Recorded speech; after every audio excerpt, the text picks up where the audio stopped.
El crucero que tuvo como partida Argentina, ¿no? Y que tenía que recorrer países que podrían estar desde Europa, Asia y hasta África para poder un poco dejar ahí a los diferentes, las personas que están en el crucero, ¿no?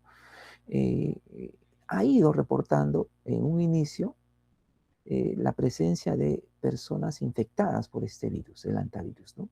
Y lamentablemente en condiciones extremas de enfermedad, se reportó en un inicio 3 personas fallecidas, ¿no? Y asociadas a este virus. Entonces, esto generó una alerta sinceramente mundial, porque lamentablemente, ¿no? El contacto que tuvieron estos pacientes con este grupo de personas, ¿no? Digamos así, con las personas que estaban participando de este crucero, no se ha podido definir muy bien, pero lo que sí se ha podido dar es que en un momento determinado del trecho, ¿no? De este crucero, por la muerte de un paciente en el crucero, pues varios, un promedio de 30 personas, decidieron salir del crucero y partir a su país de origen. Y aquí está un poco el problema, porque tal vez el contacto de estas personas infectadas con esas personas que pudieron partir ya por otra vía aérea a sus países de origen, pudieron haber llevado el virus ya no solamente a la zona de origen, ¿no? Vamos a decir que ciertamente, ¿no? Tanto Argentina como Chile son países donde este virus, el hantavirus, existe, ¿no? Está presente. Pero ya habiéndose infectado un grupo de personas, ¿no? Y no teniendo una seguridad de que otras personas estén infectadas, pues se perdió un poco el control de ese grupo y ese grupo, que todavía no está definido, pues partió a diferentes partes del mundo, ¿no? Entonces ahí está un poco la alerta porque no se sabe, no se ha definido muy bien si estas personas también estén infectadas y estén transmitiendo el virus en sus países de origen o en su país donde se hayan, digamos, dirigido. Y es por eso que esta alerta, que apareció como un brote, ha ido creciendo, ¿no? Porque en el caso del hantavirus, que es un virus hasta cierto punto zoonótico, eh, que tiene como componente genómico el ARN, pues como la mayoría de virus no tiene tratamiento. Ya no tener tratamiento puede generar, como en este caso, este virus, procedimientos letales, ¿no? Como parte de la clínica o de la patogenia viral, puede generar cuadros fatales que conlleven a la muerte. Y se ha visto que de los diferentes subtipos, que son más de 50 en el caso del hantavirus, uno, específicamente uno, que es de la zona latinoamericana y que está presente básicamente en Argentina y Chile, es el que está generando la mayor alerta, porque los casos de letalidad asociados al virus es hasta el 50%. Es decir, puede generarse una muerte cruenta, ¿no? Hasta el 50% de casos que pudieran estar infectados por este virus. Pero si bien es cierto, si ustedes más o menos analizan, ¿no? Este virus tiene ciertamente connotación a nivel mundial porque el reservorio del virus se ha visto que es un roedor, ratones, ¿no? Básicamente, y que podrían estar contaminando, ¿no? Digamos, al ser humano. Ahí va un poco la transmisión de animal al ser humano, de ahí el término zoonótico, básicamente por adquirir el virus por algún tipo de contacto de, vamos a decir así, de componentes volátiles, ¿no? Que presenten al virus, pero de ciertas excreciones, ¿no? Como podrían ser las heces, las orinas, y en algunos casos hasta la saliva del ratón, ¿no? Que podría estar regado por ciertas áreas y donde a veces por limpieza, fricción, ¿no? Puede generar un polvillo y ese polvillo aspirarlo. Ahí está un poco la forma más común de cómo uno se contagia. ¿Está bien? Y lo que se ha podido ver en este caso del virus, ¿no? Su tasa de letalidad, pues, es entre el 1 al 5%, pero eso es en países de Asia y Europa. En países de Latinoamérica puede llegar hasta el 50%, ¿no? Y esa es la variedad Andes, ¿no? O los Andes. Esa es la variedad, digamos, más agresiva del virus, que es la que actualmente se está viendo, que ya no es solamente una forma de transmisión zoonótica, es decir, del roedor al ser humano, sino que se ha visto casos de transmisión entre personas, y eso es lo agravante, ¿no? ¿Cómo podría una persona transmitir la enfermedad? Muy similar a lo que transmiten, por ejemplo, los ratones, ¿no? O los roedores, que sería por vía aérea, ¿no? La saliva, por ejemplo. Se ha visto que, según la OMS, dice que la transmisión se podría dar por contactos muy íntimos, secreciones de saliva, pero también se ha podido detectar en algunos casos de personas que han podido ir al baño, ahí contactar con sus heces, personas infectadas, y después transmitirlas a otras personas. Eso, por ejemplo, está todavía para definirse muy bien, pero estas podrían ser las dos opciones de vía entre personas, ¿no? La saliva, secreciones y lo que son restos de heces contaminadas o donde se presenta el virus. Si bien es cierto, ¿no? Se habla mucho de la clásica forma de transmisión a base de excrementos, orina y saliva de roedores, ¿no? Y en algunos casos hasta mordedura de ellos, ¿no? En otros casos, por ejemplo, se ha podido ver que la infección viral puede generar una diversidad de sintomatologías, desde lo que podrían ser fiebre, cefalea, dolor muscular, síntomas gastrointestinales, ¿no? Náuseas y vómitos, pero hay dos formas de patologías asociadas a estos virus que son bastante cruentas y pueden generar la muerte del paciente. Uno es que es el síndrome cardiopulmonar por antivirus, ¿no? Donde se puede ver pues dificultad respiratoria, acumulación de líquido en los pulmones y al final un choque. Esto es una de las manifestaciones más severas que puede generar la muerte del paciente. Y el otro es una manifestación que se ve básicamente con fiebre hemorrágica con asociación a falla a nivel renal, que puede generar hipotensión, trastornos hemorrágicos y al final insuficiencia renal. Estas dos formas de presentación del virus son las que más letalidad han generado en las personas, ¿no? Infectadas por estos virus. Pero recuerden más en el caso de la variedad Andes, ¿no? Que es el que tiene hasta un 50% de letalidad por el cuadro infeccioso.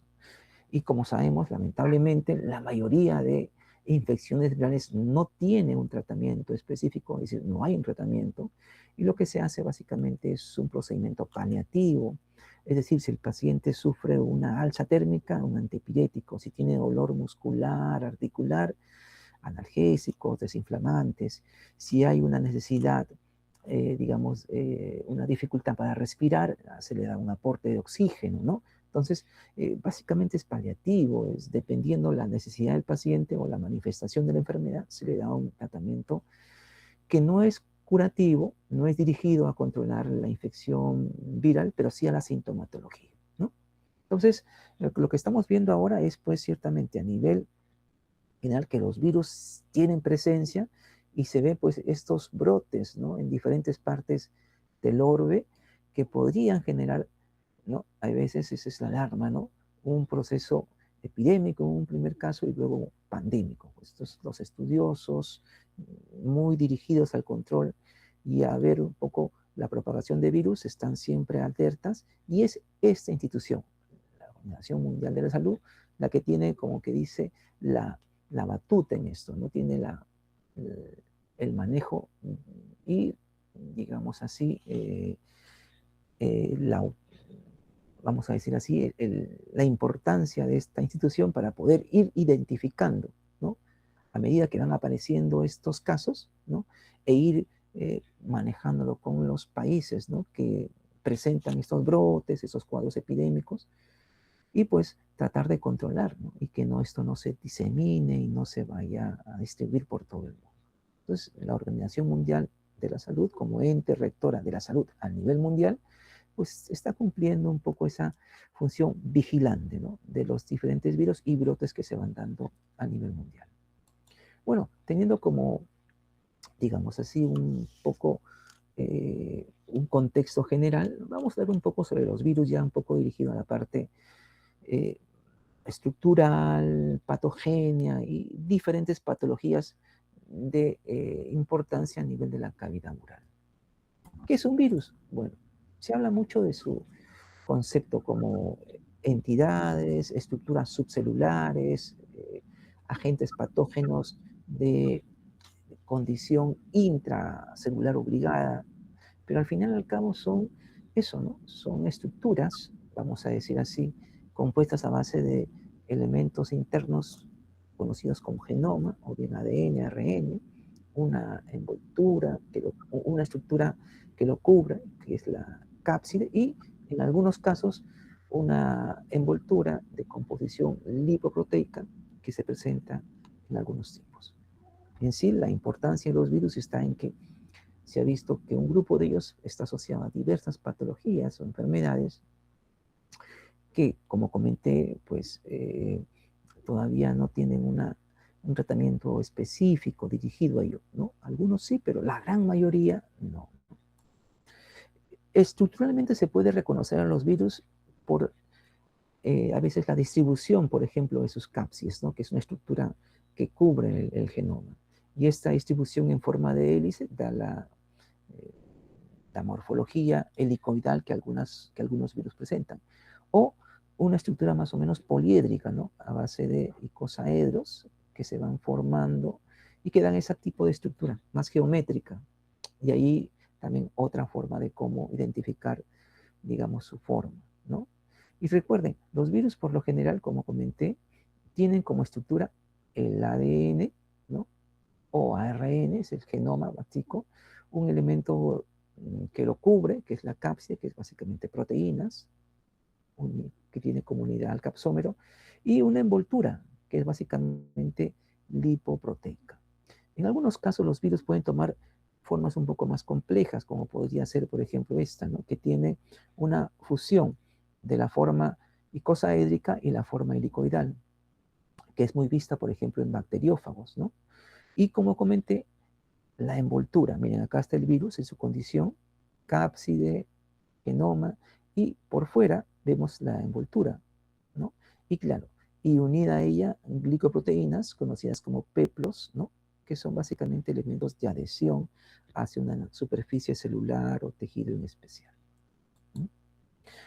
Una forma de cómo clasificar los virus es dependiendo qué tipo de genoma tiene, ¿no? O sea, qué tipo de componente genómico tiene. O bien tiene ARN o bien tiene ADN. En este caso, miren ustedes la diversidad de virus con componente ARN, ¿no? Y claro, de ahí se puede dividir también algunos si tienen envoltura o son desnudos. Y ahí la diversidad de virus con envoltura, ¿no? Desde los retrovirus, ¿no? El virus causante del virus de la inmunodeficiencia humana, el coronavirus, ¿no? El virus COVID-19, por ejemplo, el raptovirus, el virus de la rabia, y otros más, ¿no? Que tienen cierta connotación en diversas patologías y enfermedades que se presentan en el ser humano. Y aquí algunos, los más pequeños, por ejemplo, el picornavirus, el virus asociado al Coxsackia virus, virus que tiene cierta relación por su manifestación a nivel de la cavidad bucal, pero sin la envoltura que lo caracteriza. En el caso de los virus con ADN, tenemos, tal vez estos son los que, de alguna forma, son los que tienen algún tipo de mayor presencia y letalidad, o mejor dicho, presencia o gravedad a nivel de la cavidad bucal, ¿no? Desde el virus, el hepatnavirus, que es el virus de la hepatitis B, el poxvirus, virus de la viruela, el herpes virus, ¿no? Virus del herpes, con sus diferentes tipos, ¿no? Y los primeros, tipo 1 y tipo 2, son los que tienen una mayor relevancia y su presencia frecuente en niños, jóvenes y hasta en adultos, ¿no? Y claro, y otros que son sin envoltura, básicamente, ¿no? Que están entre ellos resaltando el papoavirus, ¿no? El virus del papiloma humano, que también tiene repercusión en boca y también a nivel sistémico, ¿no? Entonces, esto es un poco en forma general. Y aquí hablemos un poquito así, unos cuantos minutos sobre lo que es la patogenia o la fisiopatología del virus asociado a la interacción con su célula diana. Mire, los virus en forma general, todos tienen una forma dirigida hacia una estructura celular específica, ¿no? Por ejemplo, el virus de la hepatitis B, pues tiene básicamente su dirección, su célula diana son los hepatocitos, ¿no? En el caso del virus del VIH, por ejemplo, su célula diana son los linfocitos T, especialmente T4, ¿no? Y así, la diversidad de virus tiene algo específico. ¿Por qué? Eso es importante porque se ha podido ya determinar pues, que los virus tienen básicamente una vida obligatoria de tipo intracelular. Los virus no pueden vivir en un medio externo, tienen que vivir siempre dentro de una célula. Y es por eso que el tactismo, una vez que el virus ingresa a nuestro cuerpo, es dirigido a una estructura específica, un tipo de célula en especial. El ejemplo clásico que le podemos dar es acá, por ejemplo, asociar tipos del VIH, el virus del VIH. Es un virus con envoltura, es un virus que tiene como genoma un ARN y que tiene como célula diana al linfocito T4. La primera fase en el proceso de infección es básicamente tomar contacto con receptores como este, que es el receptor CD4 del linfocito. Una vez que la interacción con el receptor se da, se genera un mecanismo de absorción asociada básicamente a la interacción de ciertas glicoproteínas existentes a nivel de la envoltura, que es la GP120. Una vez que esta absorción, o sea, inclusión del virus hacia el medio interno de la célula, del linfocito T, vienen diferentes mecanismos, desde lo que podría ser la penetración por vía vacular o lo que podría ser los procesos de activación de ciertas enzimas, que sí son importantes ciertamente, como la enzima que es la transcriptasa reversa, para la conversión del genoma ARN a un genoma de ADN, conformándose un complejo poxvirus o provirus que va a insertarse al núcleo de la célula y, claro, como ya ha habido la conversión de ARN a ADN, fácilmente se puede integrar a la cadena de ADN del linfocito T. Ya una vez en esa condición, pues se pueden dar diferentes mecanismos, ya sea de activación, de actividad inoperante o latente, pero en caso de activación, lo que se ha podido ver que el virus integrado en el ADN del linfocito T comienza a generar una actividad metabólica en pro de construir más ARN viral, componentes capsulares y proteínas que al final van a formar el elemento, ¿no? como el virus en sí. Y que por mecanismos, vamos a decir así, de exocitosis van a liberarse cargándose de ciertas glicoproteínas que se van a obtener a nivel de su membrana citoplasmática, ¿no? Al final, el virus en su condición ya, vamos a decir, bien constituida, ¿no? Con el genoma, la cápside, la envoltura y glicoproteínas de superficie, ¿no? Como que es la GP120 y la GP41, ¿no? Entonces, ese sería un poco su mecanismo, ¿no? De replicación a nivel de una célula. Pero muchas veces este mecanismo de salida genera también una fase de destrucción.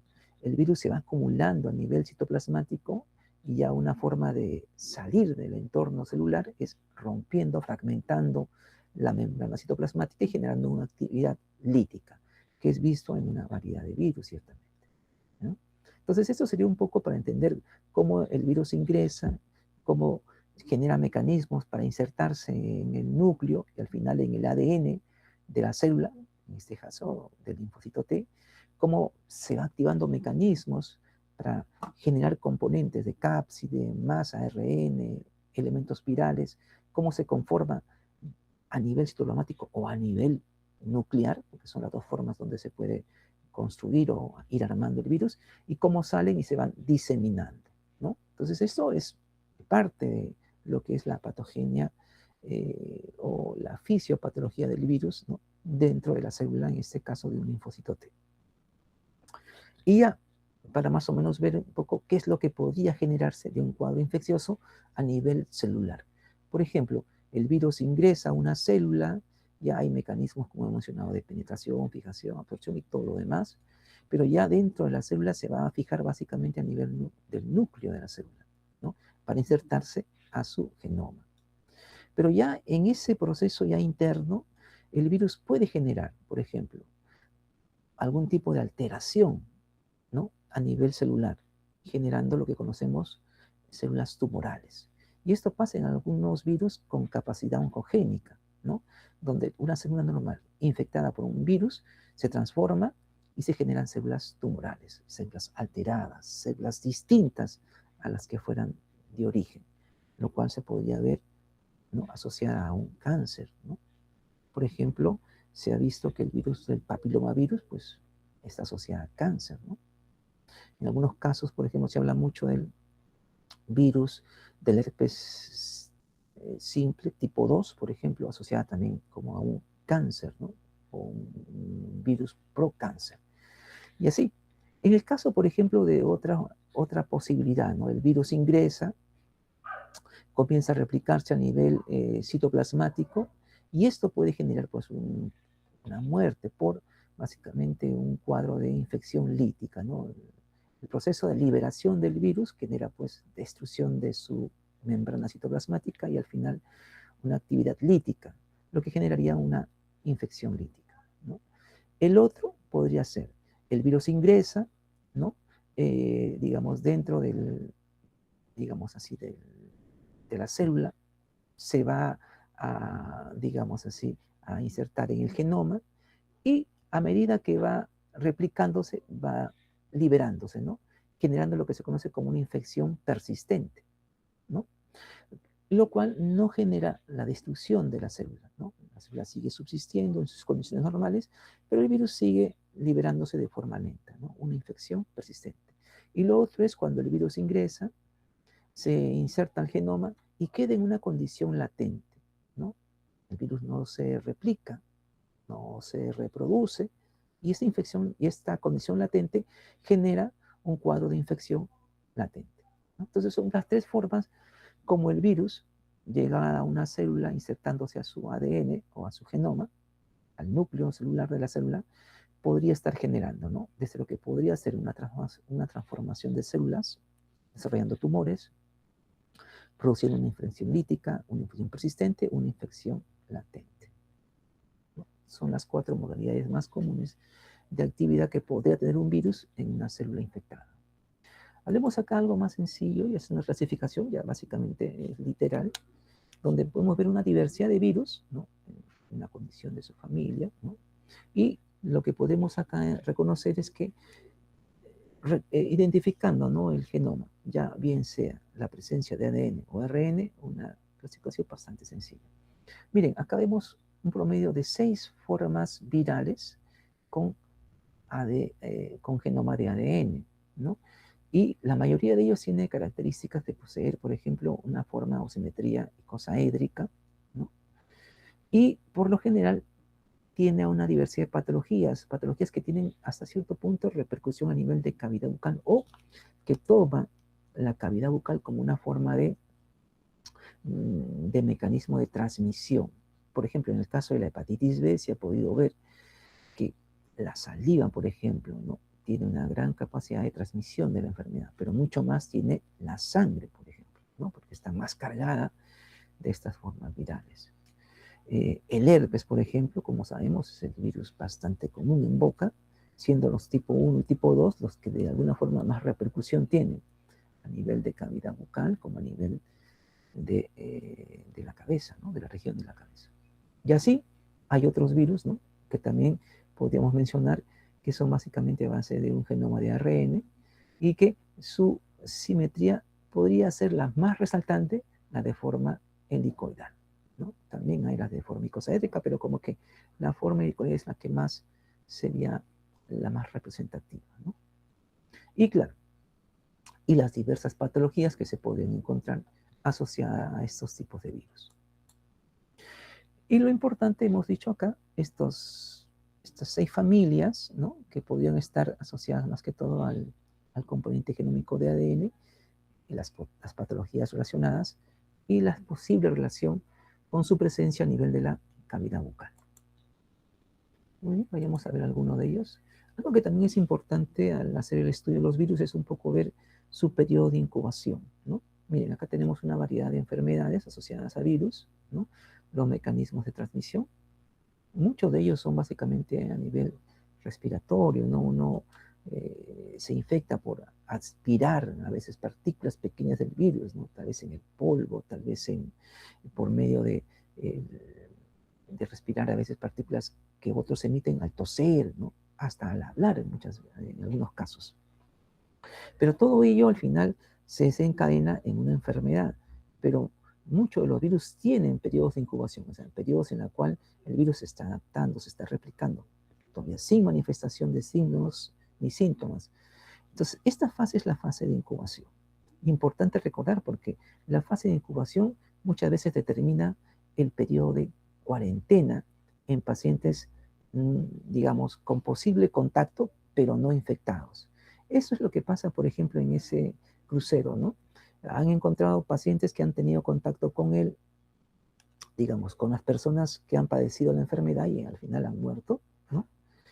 En el caso del antivirus, pero, por ejemplo, para saber si hacen enfermedad, pues tiene que pasar el periodo de incubación. Y en este caso, a veces es de 1 hasta 6 semanas en el caso del antivirus, ¿no? Y pasado ese periodo, ya no ven enfermedad, ya definen, este paciente pues ciertamente ha tenido contacto con una persona infectada, pero no se ha infectado, ¿no? Y por tanto, pues va a seguir su ciclo normal de vida, ¿no? No va a desarrollar la enfermedad. Y pues sale del periodo de cuarentena. Entonces, importante, ¿no?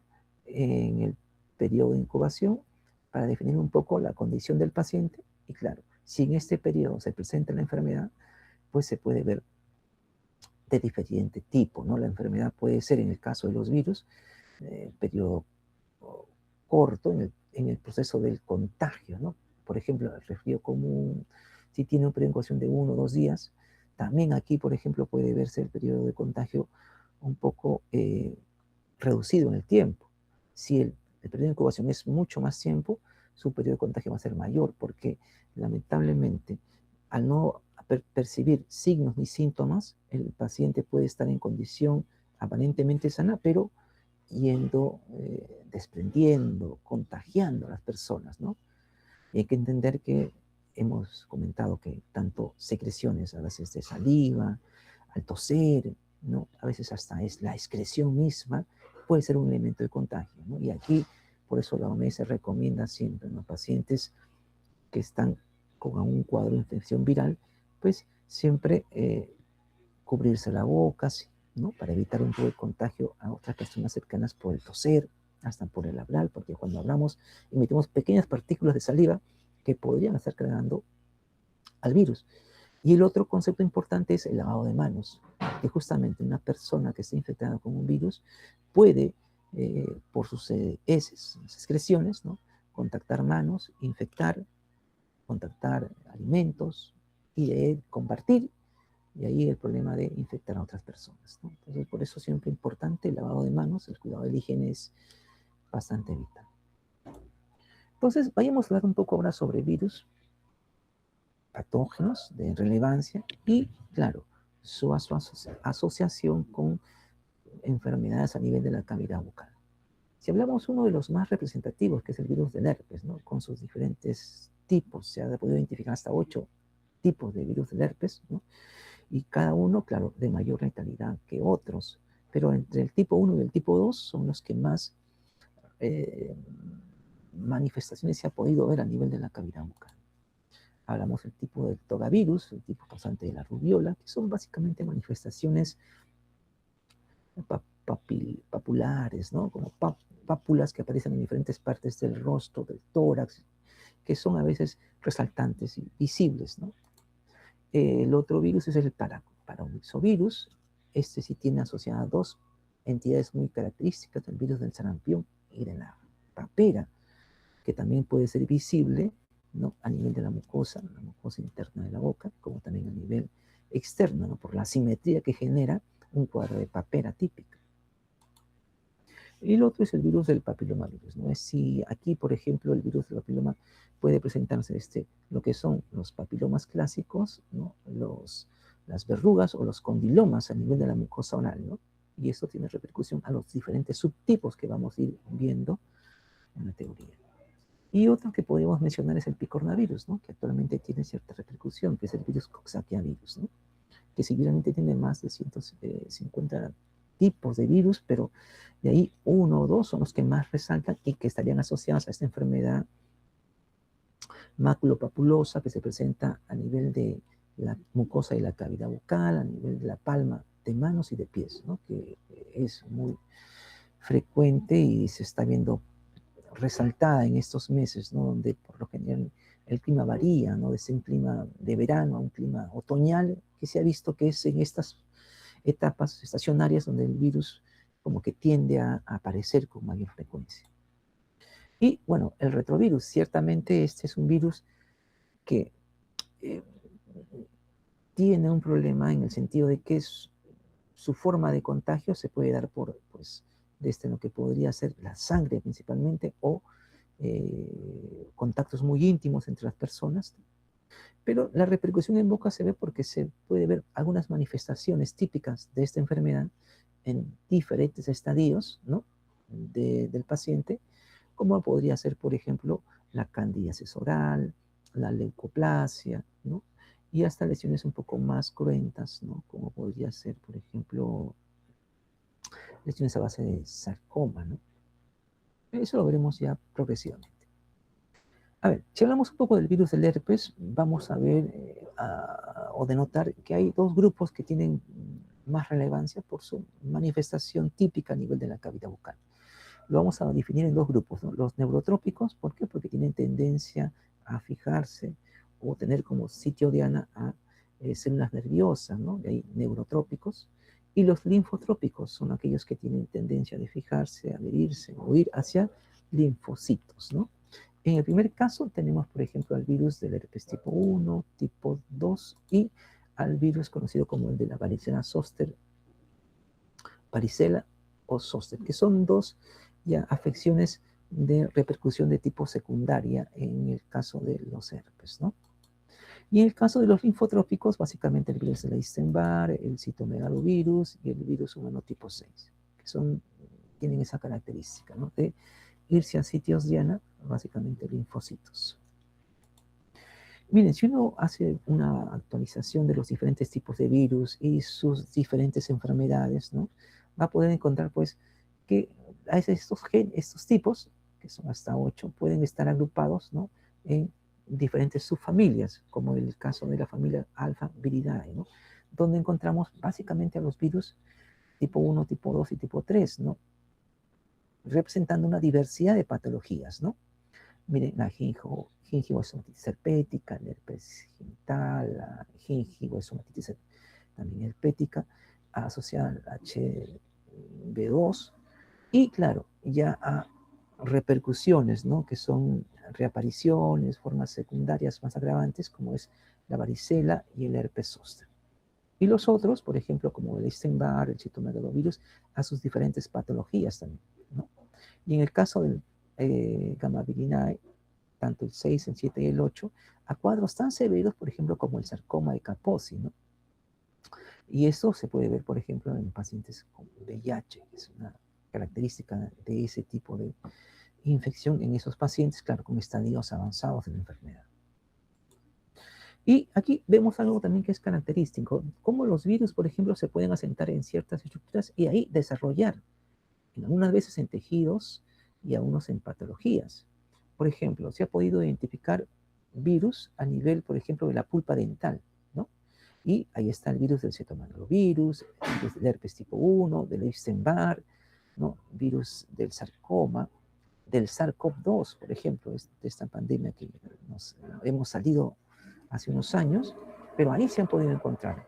Otros a nivel de tejido gingival, por ejemplo, igual, diferentes virus, ¿no? A nivel orofaringe, a nivel del bermellón del labio, ¿no? A nivel de las glándulas salivales, ¿no? Tipo el virus de Epstein-Barr, el SARS-CoV-2, tipo, ¿no? A nivel de tejidos tisulares, ¿no? Ya sea a nivel de mejilla, diferentes de la mucosa tisular de la cavidad bucal, ¿no? El virus del citomegalovirus, el Epstein-Barr, tipo 1, ¿no? El virus del VIH, o sea, y, por ejemplo, a nivel de las papilas gustativas de la lengua, ¿no? El virus de Epstein-Barr y el virus del SARS-CoV-2. Y aquí, por ejemplo, se podría mencionar algo que ya es muy conocido, ¿no?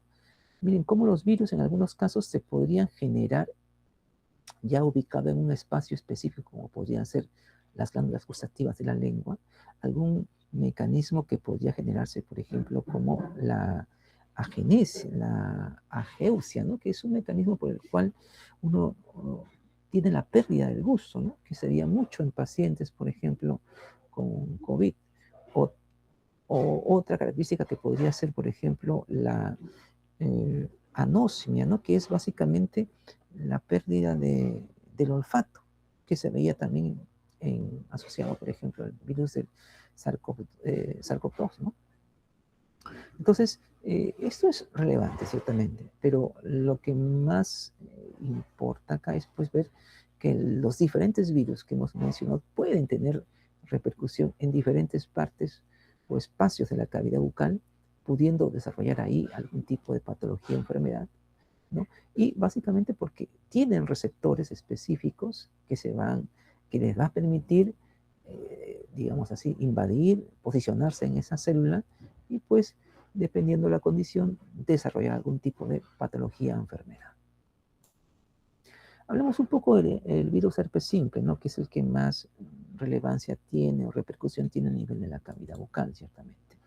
Si bien es cierto, es un virus que tiene ADN, tiene capacidad de penetrar y replicarse a nivel de células epiteliales. Esta es una característica importante, ya que por lo general el virus que uno puede tomar contacto con ciertas secreciones, ya sea de saliva o de las vesículas que presentan estas patologías a nivel de la mucosa, ya sea interna o externa, ¿no? En ese caso básicamente mucosa interna de la boca, ¿no? O a nivel de piel, podría ser mucho más viable la transmisión siempre y cuando la persona tenga, por ejemplo, algún tipo de herida, erosión a nivel de la zona contactada, ¿no? Y hemos visto que tiene capacidad, ¿no?, de penetración y replicación a nivel epitelial. También se ha podido ver que de las dos variantes, tipo 1 y tipo 2, si bien es cierto, hay un emparentamiento grande, la diferencia se basa básicamente en las glicoproteínas a nivel de la envoltura, que hace esa diferencia entre tipo 1 y tipo 2, ¿no? Además, hay que entender que, si bien es cierto, la de tipo 1 tiene una acción básicamente a nivel del epitelio, ya sea de la piel o de la mucosa, el tipo 2 tiene a su vez un potencial oncogénico, ¿no? Ya que, si bien es cierto, se presenta a nivel de vías, digamos así, de órganos genitales internos, ¿no? Tanto en la mujer principalmente, y es ahí donde se ha podido ver algún tipo de manifestación de alteración celular y por ello su condición como un potencial oncogénico. Ahora, se ha visto también que estos virus, ¿no?, al ingresar por una lesión a nivel de piel, ¿no?, o a nivel de mucosa, pueden incrementar y replicarse fácilmente, generando lesiones desde lo que podrían ser vesículas hasta lesiones ulcerativas en el sitio o región donde ingresan. También se ha podido ver que su capacidad de permanencia o de estar activos para poder infectar es hasta de 4 horas, ¿no? Se ha visto que estas secreciones de saliva conteniendo el virus o del contenido líquido de las vesículas que contactan instrumentos, por ejemplo, espejos bucales, exploradores, pinzas, ¿no? Contaminando ahí, esas estructuras pueden tener hasta 4 horas, ¿no?, activos de posible elemento contaminante, ¿no?, en estos materiales. Entonces, eso, por ejemplo, también es algo que nos alarmaría, ya que hay que tener mucho cuidado, ¿no?, con los instrumentos que contactan estos tipos de pacientes, ¿no? A su vez, también se ha podido ver que el virus del tipo 1 tiene una característica, ¿no? Su presentación se basa principalmente en lesiones por encima de la cintura, ¿sí?, y principalmente a nivel de cavidad bucal y tórax, ¿no?, mientras que el de tipo 2 es por debajo, asociado mucho más a lesiones a nivel genital, ¿no? Y claro, ese cruce, por ejemplo, de presencia entre uno y otro virus, se ha podido ver que hasta el 10% de casos de virus tanto del tipo 2 como del tipo 1 se pueden presentar en diferentes formas, ¿no? Por ejemplo, en el caso del tipo 2 se puede presentar también a nivel de la cavidad bucal en un 10%, como el tipo 1 a nivel de genitales. Miren, en la patogenia del virus se ha podido ver que estos tienen básicamente dos fases. Una fase latente que se desarrolla o se presenta a nivel de células ganglionares, básicamente estructuras nerviosas como son los ganglios, ¿no?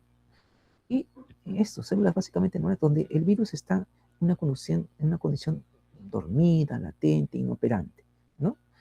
Y que por algún mecanismo se ha podido ver, se comienzan a activar y se comienzan a dirigir a una área donde genera una fase activa, una infección lítica, ¿no? Se ha podido ver que hay mecanismos activadores, como por ejemplo, como la desnutrición, el estrés severo, el contacto con luz, ¿no? Con UV, con radiación UV, que es la radiación solar, por ejemplo, por mucho tiempo y exposición a ello, hace que el virus se active y que a nivel ya del epitelio se genere pues esas lesiones vesiculares y al final estas pequeñas ulceritas, ¿no? Que sería la parte o la fase de la infección lítica propiamente del virus, ¿no? Aquí se replican y comienzan a generar esas lesiones bastante características. Entonces, hay que entender, ¿no? Básicamente son dos fases, una infección latente o una fase latente, inoperante, dormida, y una fase activa, que es la infección lítica, que se da básicamente a nivel del epitelio. En el caso de la infección, ya desarrollando la enfermedad por el virus VH tipo 1, virus herpes simple tipo 1, lo que se puede ver como manifestación más común es la gingivoestomatitis herpética primaria aguda, que es una lesión que por lo general se presenta en personas muy jóvenes, niños, ¿no? Y que por lo general se puede asociar pues como una manifestación sistémica de fiebre, malestar general, dolor en ciertas partes de la cavidad bucal y claro, dificultad para tragar o pasar alimentos. Y lesiones bastante típicas, ¿no? A nivel de la mucosa de la cavidad bucal, ¿no? Y ciertamente, si esto es bastante común, porque se cree que más del 90% de personas, ¿no? De alguna forma ya se han podido infectar por este virus, ¿no? Y esto es en edades muy tempranas, ¿no? Niños, 3, 4, 5, hasta 9 años se ha podido ver el margen, donde se puede presentar la lesión de forma constante. Son las áreas específicas, ¿no? Por ejemplo, como la encía, el labio, la lengua, ¿no? Donde más se ve la presentación de las lesiones, ¿no? Que por lo general son lesiones autolimitadas, es decir, que el mismo cuerpo y la persona por su condición, ¿no? A veces bien estable, con un buen sistema inmunológico, pues logra controlar y en periodo de tiempo, ¿no? A veces 4, 7, hasta 10, 14 días, pues esto debe recuperarse y la lesión pues ir desapareciendo. Pero se vuelve grave y agravante, vamos a decir así, cuando el paciente que desarrolla estas lesiones, ¿no? Son pacientes con cuadros de inmunosupresión, con alteración en su sistema inmunológico, que hace que pues, esas lesiones sean mucho más, eh, digamos así, ostentosas, más desarrolladas y cursen por mayor tiempo, ¿no? Y necesiten necesariamente el uso de tal vez medicamentos para poder tratar o mejorar su condición. Aunque la condición de la medicación se puede dar en personas, claro, que tengan también inmunocompetencia, ¿no? Para mejorar y un menor tiempo en el proceso de la restauración y recuperación del tejido. Se ha podido ver también que en estos tipos de pacientes, por ejemplo, ¿no? Se puede ver, ¿no? Por ejemplo, fiebre, linfadenopatías, mialgia, imposibilidad para masticar y digerir. Básicamente como las manifestaciones o sintomatologías más comunes. Miren, esto es la gingivoestomatitis herpética primaria presentada, por ejemplo, en diferentes áreas de la boca. A nivel de la mucosa del labio, ¿sí? Lesiones que aparentemente en ser tipo, ya acá ya son pequeñas ulceritas, ¿no? Con un tejido de recuperación que es la fibrina y, claro, con un halo rojizo que es bastante típico, ¿no? Miren acá, las lesiones ulcerativas con con un borde que está rodeada por una superficie rojiza, es bastante típico a nivel de la encía adherida, y aquí a nivel del dorso de lengua, miren, ¿no? Igualmente, ¿no? Unas zonas rojizas que son bastante típicas y que identifican la lesión. Ahora, claro, estas lesiones son dolorosas y al contacto mucho más, ¿no?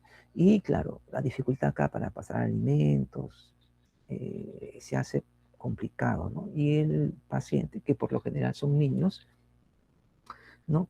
A veces se incomodan, no quieren comer, pues, y eso, pues, dificulta mejorar la condición del paciente, ¿no? Recuerden que la nutrición es importante para que pues, el sistema inmunológico pues, responda de la mejor forma, ¿no?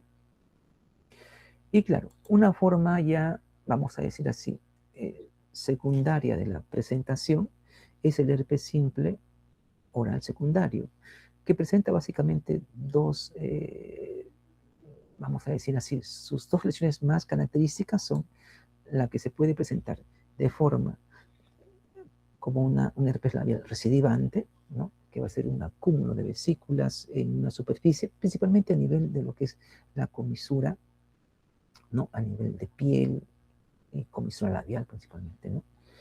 Y que podría tener, pues, digamos así, manifestaciones como estas, ¿no? Ustedes pueden ver, ven, tenemos la comisura, vemos la parte del labio inferior, que es la zona que más se ha visto como la presentación más común. Y miren, acá hay una cantidad de vesículas, ¿no? Que así va creciendo como un ramillete de uvas, ¿no? Y que después, pues esto revienta y genera las úlceras típicas, ¿no? Donde hay bastante dolor, incomodidad. Esas zonas son muy, muy contagiosas, ¿no? Aquí hay que tener mucho cuidado de contactarlas y a veces la persona vienen así, ¿no? Vienen al consultorio de esta forma, ¿no? Con este tipo de lesiones tipo, vamos a decir, ramillete, ¿no? De uvas, ¿no? Cargadita de vesículas con gran contenido líquido. Y aquí como que ya se hace la lesión un poco más, digamos, más cruenta, ¿no? Va tomando más área de la lengua, perdón, a nivel de la comisura, y esto es parte del borde inferior del labio, ¿no? Y abarca piel y también parte de la mucosa del labio.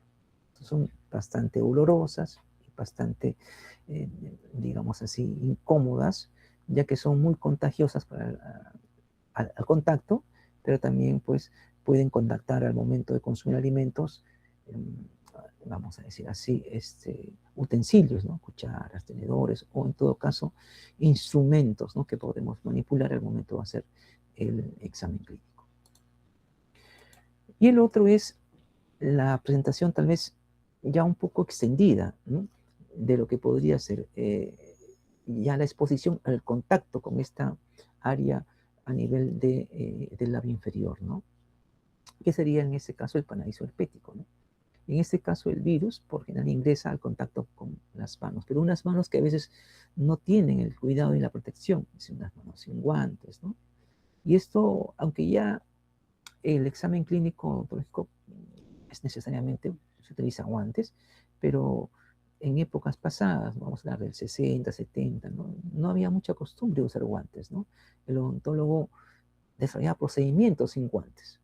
Es a partir del 80, con la aparición, vamos a decir así, ¿no? De esta pandemia que es del virus del VIH, donde el odontólogo toma más conciencia y toma nociones de mayor bioseguridad en el manejo y el protocolo de desarrollar actividades odontológicas, donde ya se hace necesaria e importante manejo el uso de guantes, mascarillas y todo eso. Pero antes no, el odontólogo podía ir sacar los dientes así sin guantes. Y yo me acuerdo haber visto odontólogos ya antiguos, ¿no? Que hacían procedimientos de extracción sin guantes, ¿no? Y claro, y su manito, a veces sus dedos se contactaban con sangre, ¿no? Con secreciones del paciente. Entonces, ahí podría darse, por ejemplo, una mayor opción a contagio, ¿no? Y claro, por lo general estas lesiones que se generan a nivel de los dedos, ¿no? Pueden ser vesiculosas, postulosas, rodeadas por una zona eritematosa, muy parecida a lo que se podría ver a nivel bucal, ¿no? A nivel de la mucosa de la cavidad bucal. Y claro, y al tener zonas de contacto como son los dedos, pues el contacto con otras superficies, ¿no? O con otras áreas del cuerpo o con otras personas por contacto podrían generar pues la transmisión, ¿no? Es decir, son muy contagiosas. Y ahí tenemos, por ejemplo, ¿no? Miren, una lesión que puede ser ya ulcerativa, a veces con contenido pus, con este algo alimetoso característico, ¿no? Es un panadizo herpético a nivel de dedo, o un contacto un poco más directo, ¿no? Con el pulpejo del dedo. Estas lesiones tienen un dolor bastante frecuente, ¿no? Son muy intensas, sí. También dependiendo de la condición del paciente, pues autolimitadas. Y aquí lo que tenemos es otra forma de presentación, que es ya básicamente intraoral, ¿no? Y esta es una forma recidivante de la infección del herpes simple, ¿no? Úlceras que aparecen de forma acumulada, ya sea a nivel del paladar o a nivel de la mucosa de la cavidad bucal, ¿no? Y por lo general, esa es la área más común, ¿no? A nivel de la mucosa del paladar, ¿no? Vean ustedes, igualitas, son lesiones ulcerativas, ¿no? En este caso ya esta zona rojiza, que es bastante típica en la lesión herpética, pero ya de ubicación básicamente recidivante y a nivel intraoral, ¿no? Y esta es, por ejemplo, algo que también se podría ver a nivel de lo que es la papila, ¿no? La papila de la encía, ¿no? Y que pues a veces toma una connotación un poco más notoria, ¿no? Muy bien. En el diagnóstico de la infección, en este caso por el virus del herpes simple tipo 1, ¿no? Se ha podido determinar que básicamente se pueden hacer biopsias. Recuerden que son virus, y los virus podemos verlos, digamos, en estudios por biopsia, ¿no? Observando a veces algún tipo de efecto citopático, o haciendo frotis de la lesión, tomando y viendo también algún tipo de alteración a nivel celular. El cultivo es básico para lo que podríamos hacer aislamiento del virus, ¿no? Miren, hay diferentes formas de cultivo. Es el cultivo, por ejemplo, en huevos embrionados, en animales de experimentación, eh, vamos a decir, cultivos celulares, ¿no? Pero todo ello conlleva básicamente a poder aislar, a recuperar el virus, ¿no?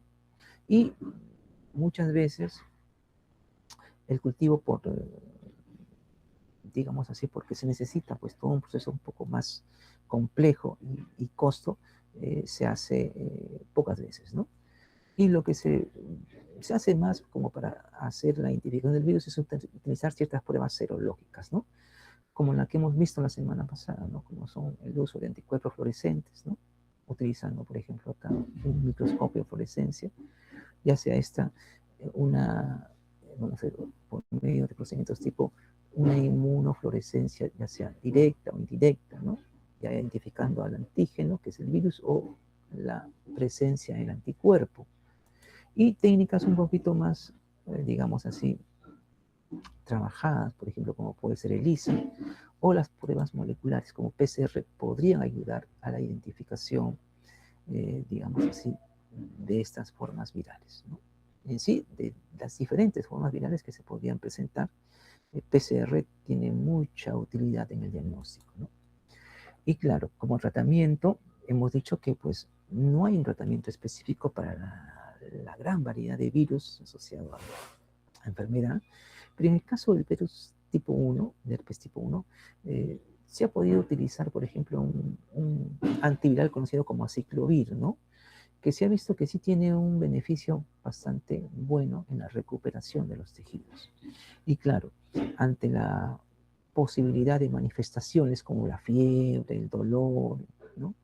Eh, el tratamiento paliativo es como complementario, ¿no? Un antipirético, un analgésico.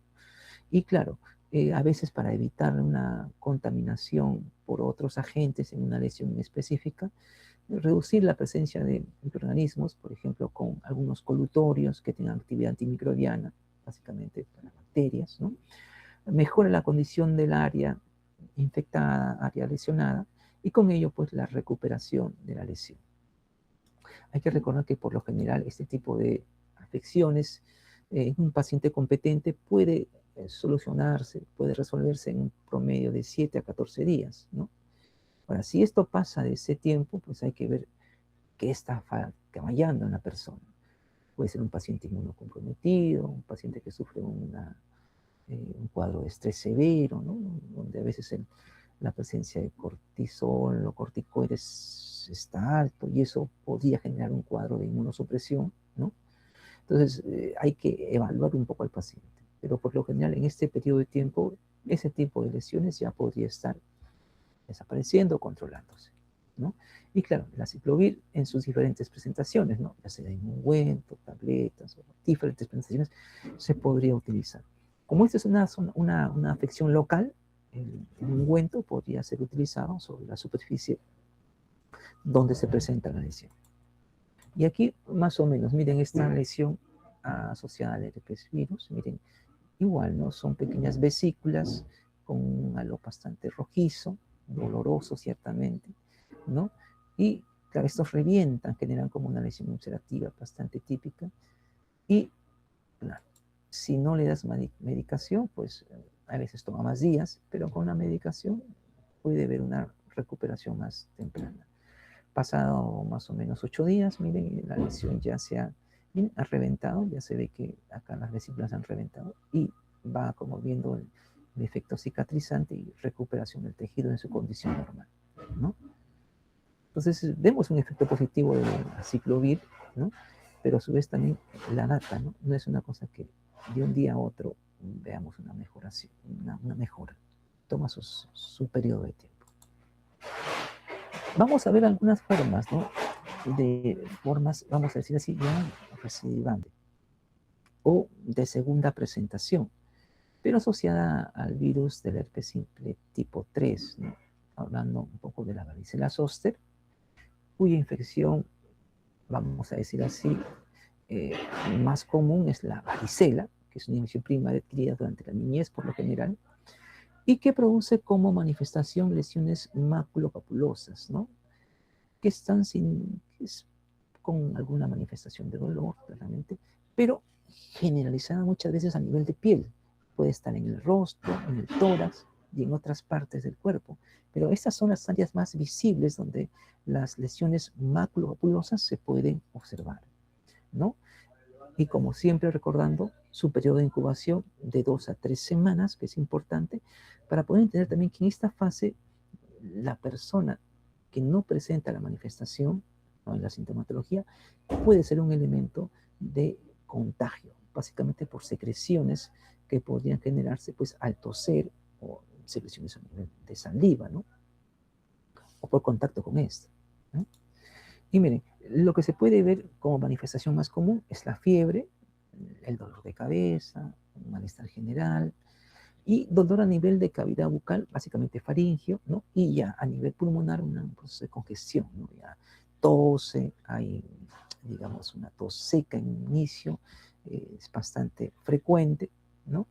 Y claro, si es bien, digamos así, contenido básicamente por un buen control del individuo, ¿no? Un individuo, yo digo, bien constituido, o sea, sano, que no presenta enfermedades sistémicas, ¿no?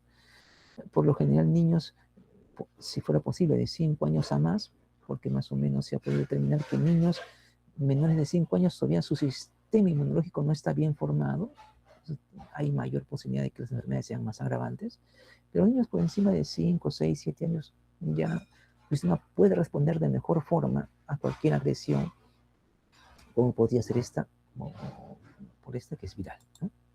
Entonces, esta sería un poco la presentación. Miren, estas lesiones tipo sacabocado, ¿no? Igualito, ¿no? Que se les pide que, pues, si aparecen esas lesiones maculopapulosas, no reventarlas, no contactarlas, no generar el proceso de ruptura de estas papulas, ¿no? Porque van a generar después esas lesiones tipo sacabocado y, claro, siempre con esta reacción inflamatoria a nivel de los bordes, ¿no? Esto puede verse en el rostro, en el cuello, en el tórax, que son las zonas como que más representativas y visibles, ¿no? Y una forma de presentación secundaria. Si bien es cierto, la varicela es la infección primaria, la forma de repercusión o de aparición recidivante sería el herpes zóster, que ya es una afección que se activa por lo general en un periodo ya tardío del individuo, es decir, ya cuando tiene 50 por encima, ¿no? De 50, 60, 70 años, ¿no?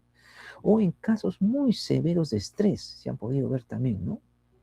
La presencia del herpes zóster. Al ser esto una forma recidivante de lo que podría ser la varicela, afecta en promedio al 10 al 20% de personas, ¿no? Y por lo general, como hemos mencionado, el grupo más, digamos, la casuística más vista en este tipo de lesiones es personas ancianas, 60, 70 años por lo general, ¿no? O inmunocomprometidos, ¿no? Lo característico de la lesión es que se presenta una lesión vesiculosa, lineal, que tiene como principal, digamos así, afección, un nervio, ¿no? Un nervio periférico, y que a veces toma digamos, la distribución, ¿no?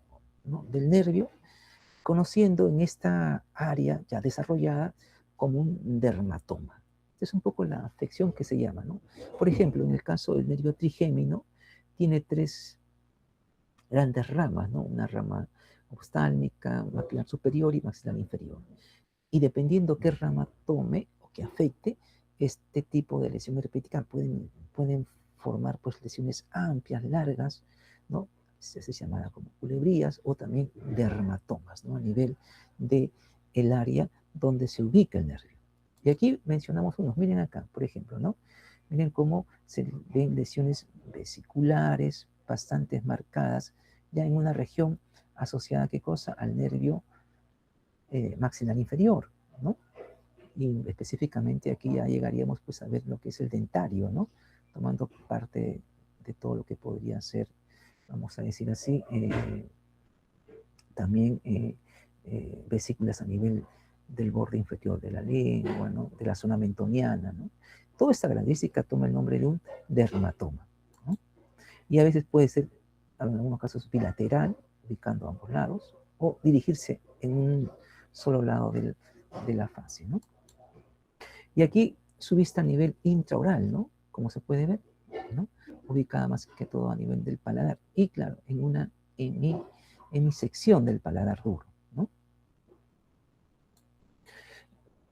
¿Cómo se hace el diagnóstico? Bueno, el frotis citológico podría ayudar, es decir, con un hisopo, toma frotis de la zona, cargando células que están alteradas, afectadas por el virus, y podría verse algún tipo de alteración citológica visible para hacer el diagnóstico. El cultivo es un poquito más complejo, determina el aislamiento, pero claro, si bien es cierto, uno puede tomar diferentes componentes, ¿no? El cultivo como muestra, por ejemplo, puede ser parte del tejido o el contenido líquido puede ser utilizado para el cultivo, ¿no? Y las tres formas clásicas, ya sea como mencioné, ¿no? El cultivo celular, el cultivo en huevos embrionados, el cultivo en animales de experimentación, podrían ser la opción para poder aislar este virus, ¿no? Y claro, utilizando algunas técnicas de marcación, como las técnicas basadas en componentes fluorescentes, ¿no? Asociadas a un anticuerpo, por ejemplo, tipo el LIF, ¿no? Ya sea directo o indirecto, ¿no? Y la serología, por ejemplo, por ELISA, pueden ser la opción en el diagnóstico de este tipo de virus.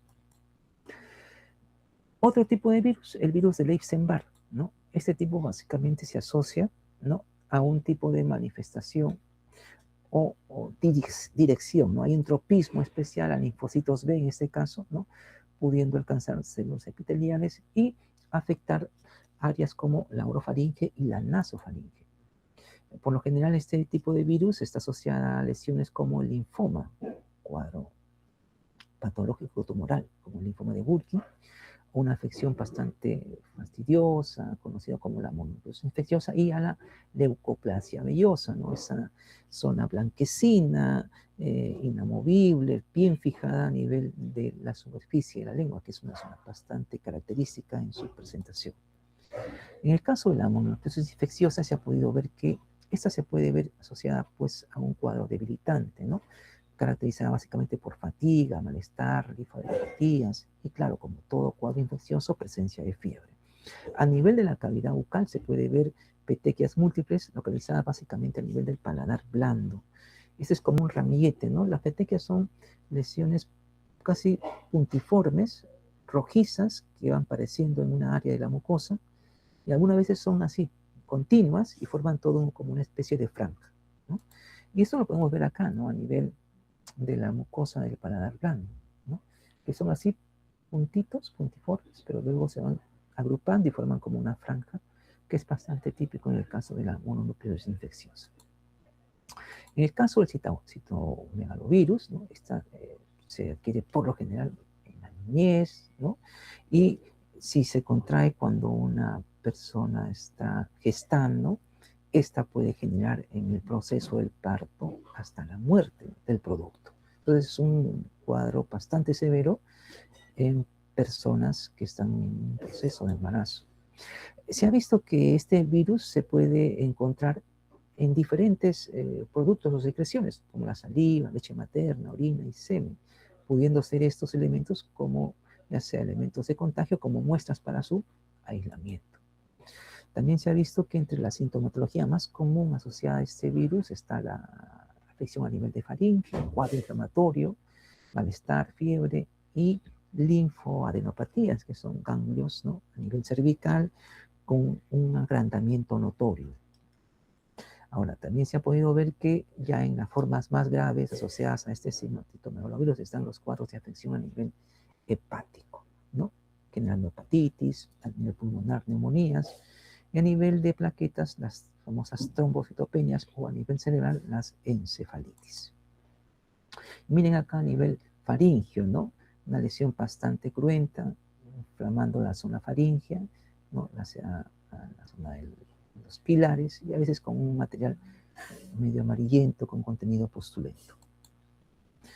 La forma típica de cómo histológicamente se puede ver a este virus es viendo un agrandamiento celular, pero más que todo a nivel nuclear, una inclusión que se va a acumular, ¿no?, a nivel nuclear, teniendo una superficie blanquecina, teniendo una típica apariencia de un ojo, la de ojo de búho. Entonces, aquí lo que podemos mencionar es que en el caso del citomegalovirus, una forma asociada al efecto citopático que se puede ver es esto, ¿no?, células cuadradas, más que todo a nivel nuclear, una inclusión bastante marcada y un halo transparente que da la apariencia de un ojo de búho, que es la forma típica de presentación del efecto citopático, ¿no?, por citomegalovirus. Haciendo una pequeña reseña continua, se ha podido determinar que las múltiples afecciones por herpes virus, pues, pueden tener desde lo que podría ser donde se ubica la forma lítica o la forma latente, la manifestación oral, vista ya sea desde lo que podrían ser úlceras típicas, hasta asociadas a patologías como pueden ser las periodontitis, y la forma de tratamiento, ¿no?, que en la mayoría de casos, como ustedes pueden ver en las de tipo 1, tipo 2 y tipo 3, se puede ver mucho la aplicación del aciclovir como primera opción, ¿no?, y otras variantes, ¿no?, como el palaciclovir, el foscarnet y otros más, ¿no? Y claro, en unas formas más complejas, 6, 7 y 8, pues ya aquí se reduce el protocolo de tratar con medicamentos bastante útiles como el aciclovir, y donde el efecto ya se ve reducido, ¿no? Y claro, y el proceso de la enfermedad se ve a veces más larga y más dolorosa, ¿no? Pero para los casos más comunes, el aciclovir es como que el medicamento antiviral de mayor uso, ¿no? Hablemos un poco de otras formas virales. Salimos de los herpes virus, vamos al togovirus, que es el virus de la rubiola.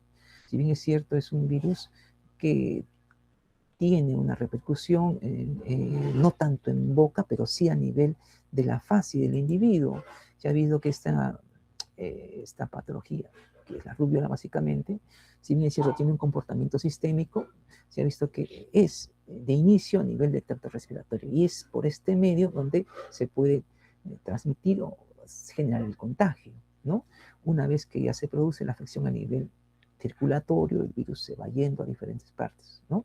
Como podría ser a nivel de piel, donde se puede ver la erupción cutánea. Lesiones papulosas que pueden durar una presencia de 1 a 2 semanas.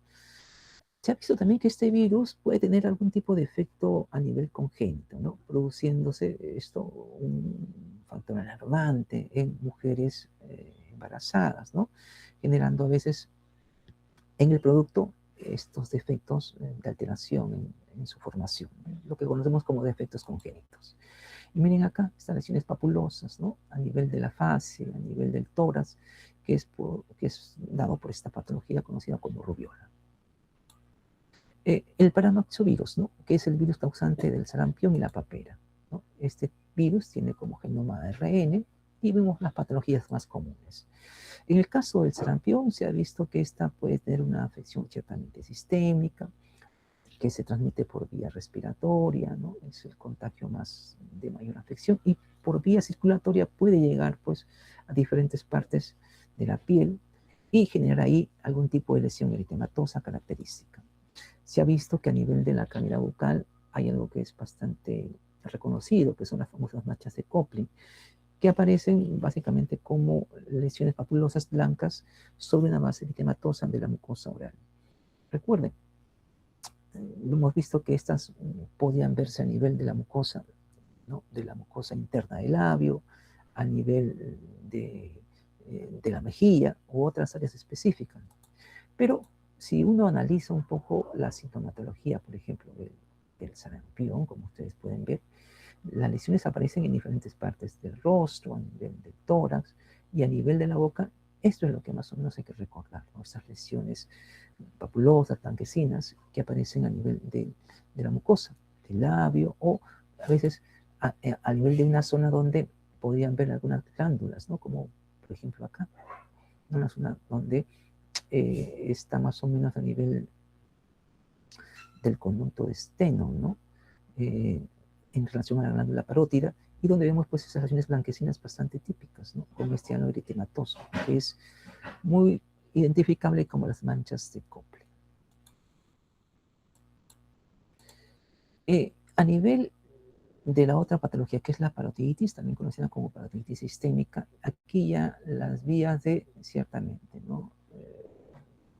De afección, pues vías aéreas, ciertamente, y es la forma como también se puede transmitir la enfermedad, pero las lesiones pueden ir, ¿no? Desde las glándulas salivales mayores, ¿no? La glándula parótida principalmente, ¿no?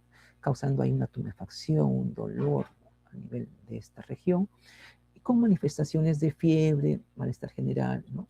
Y con posibilidad de afectar órganos tan sensibles como el sistema nervioso central, testículos, ovarios y páncreas. Se ha podido ver que su periodo de incubación va de 12 a 25 días y que, si bien es cierto, pueden ver pacientes que cursen un proceso asintomático, el gran porcentaje manifiestan algún tipo de alteración, ¿no? A nivel de la glándula parótida, generando un agrandamiento, ¿no? Conocido como parotiditis, que es bastante visible en este tipo de pacientes, ¿no? Y claro, la etapa de su aparición por lo general se da en niños, aunque también se puede ver en pacientes adultos, ¿no? Vemos acá la simetría bastante mencionada, un agrandamiento de la parótida, ¿no? Que es bastante típico y generado por este virus. Otro, el virus del papilomavirus. Este virus está asociado mucho a lesiones, vamos a decir así, que son como exacerbaciones del epitelio, ¿no? Generando lesiones como papilomas, los famosos condilomas o las verrugas a nivel de la mucosa bucal. Se ha podido determinar más de 100 subtipos de este tipo de virus, pero son algunos, específicamente algunos, los que están asociados a las lesiones. Por ejemplo, en el caso del papiloma plano, que se ve mucho a nivel de la mucosa de la cavidad bucal, ¿no? Asociado a este virus, y es reconocido básicamente como una hiperplasia epitelial papilar, ¿no? Está asociada al virus de tipo 6 y el tipo 11. En el caso de las verrugas, ¿no? Que si bien es cierto, a veces se ve a nivel de piel, pero también se puede ver a nivel de la mucosa bucal, y es también otra hiperplasia epitelial, ¿no? Donde lo podemos ver a nivel de boca asociado al virus del tipo o subtipo 2 y 6, principalmente. Y acá vemos una verruga, ¿no? A nivel de la mucosa, ¿no? Se ven más blanquecinas, ¿no? Una lesión proliferativa, ¿no? Y bastante característica, parece una típica figura de un pequeño coliflor, bien circunscrito ciertamente y de un color blanquecino. Esto es lo que podríamos observar, por ejemplo, a nivel de la mucosa, de diferentes partes. ¿Saben? He podido observar a nivel del paladar, a nivel de la encía adherida, o sea, pero aquí la estamos viendo básicamente a nivel de la mucosa del labio. En el caso del condiloma, ya es una lesión un poco más plana, también se puede ver de diferentes, digamos así, de diferente ubicación, ¿no? Pero básicamente son papilares, sésiles, y son típicamente una hiperplasia epitelial. Se ha visto asociada a los tipos 6 y 11 del virus del papiloma humano. Y acá tenemos un poco su presentación. Ven ustedes la forma más o menos plana, con diversidad, digamos así, de presentaciones, ¿no? En una área que es la mucosa del labio. Y si ustedes ven la superficie, pareciera una superficie empedrada, muy común a lo que vemos yo lo tomo mucho símil a lo que vemos en el centro de Lima, ¿no? Las calles tienen esa superficie más o menos empedrada, ¿no? No es el típico asfalto que vemos en una zona urbana. Y esto es lo característico. Igualmente, estos condolemas pueden aparecer en diferentes partes del cañón. Pueden aparecer en el carrillo, ¿no? en la encía, ya sea adherida, ¿no? Y ahí, pues, generar básicamente una manifestación de incomodidad, fastidio. Y claro, en diferentes partes también, como por ejemplo la parte de la comisura labial, ¿no? Mire, otra presentación es la famosa cipriplasia fetal de focal, ¿no? Estas son pequeñas lesiones papilares, ¿no? Múltiples, ¿no? Que son sésiles y que por lo general se le conoce como la enfermedad de Heck. Ahora, a este tipo de lesión se ha visto que existe una variedad específica del virus, básicamente el 13 y el 32 son los que estarían asociados a la presentación de esta lesión. Y acá tenemos, mire, diferentes lesiones bastante papilares, difusas, ¿no? A nivel de la mucosa del labio inferior. Y aquí, simplemente para ver la connotación a nivel sistémico, se ha visto que el virus del papiloma humano, ciertamente, en su variedad, ¿no? 16 y 18, son los que más están asociados a lesiones tan severas como el cáncer, en este caso, cáncer del cuello uterino, ¿no? Y para ello ya hay vacunas, ¿no? Acá lo que recomendamos básicamente es, pues, la vacunación. Si bien es cierto, para los diferentes tipos de papiloma no hay una vacuna en especial, pero sí para la forma más agravante, que es el 16 y el 18, que son los causantes del cáncer del cuello uterino. Ahí, tanto los jóvenes, más que todas las mujeres con predisposición, ya sea por parientes que hayan tenido la enfermedad o hayan padecido este tipo de cáncer, pues tienen que vacunarse, ¿no? Para reducir los cuadros cruentos que se podrían generar a futuro, ¿no? El picornavirus, aquí estamos hablando un poco de un virus de ARN y entre ellos el virus del Coxsackia virus, ¿no? Miren, aquí se ha visto que forma parte de la familia de los picornavirus, que es uno de los virus más pequeñitos, ¿no? Y a su vez parte del subgrupo de los enterovirus. Por eso es que se ha visto que hay dos subtipos, tanto el Coxsackia virus como el enterovirus, que podrían causar este tipo de patología de enfermedad de manos, pies y boca, ¿no? En el caso del Coxsackia virus, ¿no? Presenta ciertamente el tropismo a tejidos del epitelio de la faringe, ¿no? Y de la región bucal, donde se ha visto una diversidad de subtipos, ¿no? De la 1 al 23. Y aquí vamos a ver que algunas de esos subtipos están asociados a patologías. En el caso de la pangina, que es una lesión muy similar a la de herpes, hay diferentes subtipos, no está muy definido cuántos específicamente, pero en el caso de la enfermedad de manos, pies y boca, sí, se ha visto básicamente entre el A9 y el A16, y principalmente el A16. Y en un cuadro de faringitis linfonodular aguda, el subtipo A10. Y aquí vemos un poco de la patología. Miren, ¿dónde se presenta una hipergina? A nivel de la, vamos, de la parte del paladar blando. Miren, lesiones ulcerativas muy parecidas al herpes tipo 1, ¿no? Generando pues una lesión ulcerativa y con esa región que rodea, eritematosa, rojiza, ¿no? Dolorosa y compromete a veces el pase del alimento y con mucho logra producirse este efecto. Y lo que viene a ser la enfermedad de pies y manos y boca, miren, ¿no? La manifestación más común, estas maculopapulosas, ¿no? Son maculopapulosas, pápulas características, ¿no? Que van apareciendo tanto en la palma de la mano como a nivel de la planta del pie. Y claro, a nivel de la mucosa bucal también, ¿no? Miren, esto está bastante, digamos así, mencionado, ¿no? La literatura actual da bastante información. Y claro, en nuestra sociedad actual se están presentando casos no muy, digamos así, comunes, ¿no? En cantidad, básicamente, ¿no? Se está viendo un incremento en el número de casos, ¿no? Y esto es básicamente por el periodo estacionario. Se ha visto que estas enfermedades se ven más activas en periodos de en esos periodos de cambio entre verano y otoño, ¿no? Y justamente estamos en ese periodo, ¿no? El cambio climatológico como que ayuda en algo a la mayor presencia de este virus, ¿no? Y claro, si uno ve un poco las características más comunes, ¿no?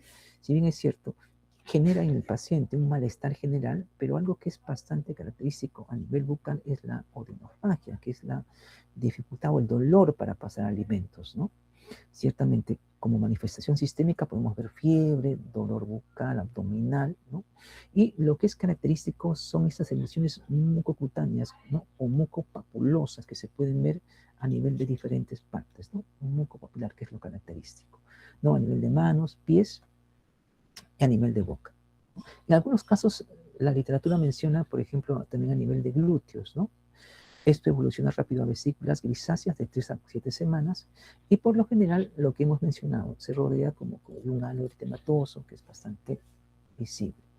Lo que se ha podido ver que esto puede ir desapareciendo en un proceso de días, ¿no? 7 a 10 días, que es el periodo más o menos donde la enfermedad se autolimita y comienza a ver la recuperación del paciente, ¿no? Por lo general, esta enfermedad no es agravante, ¿no? Y en un paciente bien constituido, en este periodo de tiempo suele desaparecer o suele ser controlado, ¿no? Y esto sería un poco el factor común, ¿no? Palma de las manos, ¿no? Estas lesiones maculopapulosas, ¿no? A nivel del pie y también a nivel de la boca, la lengua, ¿no? Una zona donde se podría ver la presentación de estas lesiones, ¿no? Actualmente seguimos viviendo, para ir un poco viendo la relación con algunas patologías que se están viendo, ¿no? Entre lo que es el sarampión, que supongo se verá con más detenimiento la próxima semana, pero vemos estas dos patologías que están siendo como que de mayor presencia y hasta algunos alarmantes, como es el sarampión, por ejemplo, ¿no? Y si bien es cierto, tiene manifestaciones que podrían a veces hasta confundir, porque son igual maculopapulosas las dos, pero digamos que el proceso de contagio, por ejemplo, hasta cierto punto es similares, porque las dos pueden ser transmitidas por vías aéreas, ¿no? Y claro, la presencia de la manifestación, que son esas erupciones que se pueden ver tanto en los niños, toma un poco la diferencia. Mientras que en el sarampión se ve pues lesiones máculas, ¿no? Pápulas así enrojecidas, bien características, ¿no? En diferentes partes del cuerpo, fácil, lo que puede ser el tórax, ¿no? Y otras áreas visibles. En el caso del Coxsackia virus, básicamente es en la palma, en la planta del pie y la cavidad bucal, ¿no? Eso sería un poco las características más relevantes, más saltantes. Y bueno, vayamos a ver otro virus que también tiene repercusión. Si bien es cierto, las manifestaciones se podrían presentar a nivel de la cavidad bucal, pero dependiendo de esto, el estadio y la condición del paciente. En el caso del retrovirus, vamos a comentar que es un virus con ARN, por lo general linfotrópico, es decir, que tiene capacidad de invadir, de fijarse en el linfocito, y de ahí insertarse a su genoma y pues generar todo un proceso de manipulación del sistema inmunológico, ¿no? Ese es un poco el factor.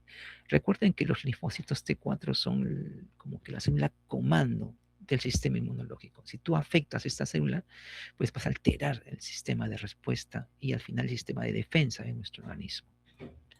Lo que se ha podido ver que existen diferentes manifestaciones, pero en la fase sintomática del paciente, una de las características es encontrar lesiones que hasta cierto punto pueden ser blanquecinas, micóticas, ¿no? Asociadas a Candida albicans, generando una lesión candidiásica, ¿no?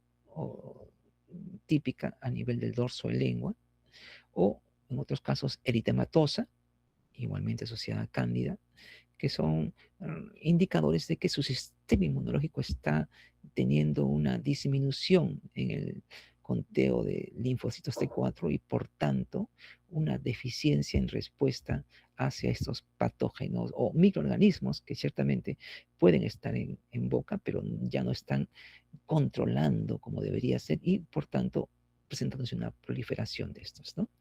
Recuerden que Cándida puede estar en la cavidad bucal de un paciente sano, ¿eh? ¿Sabe?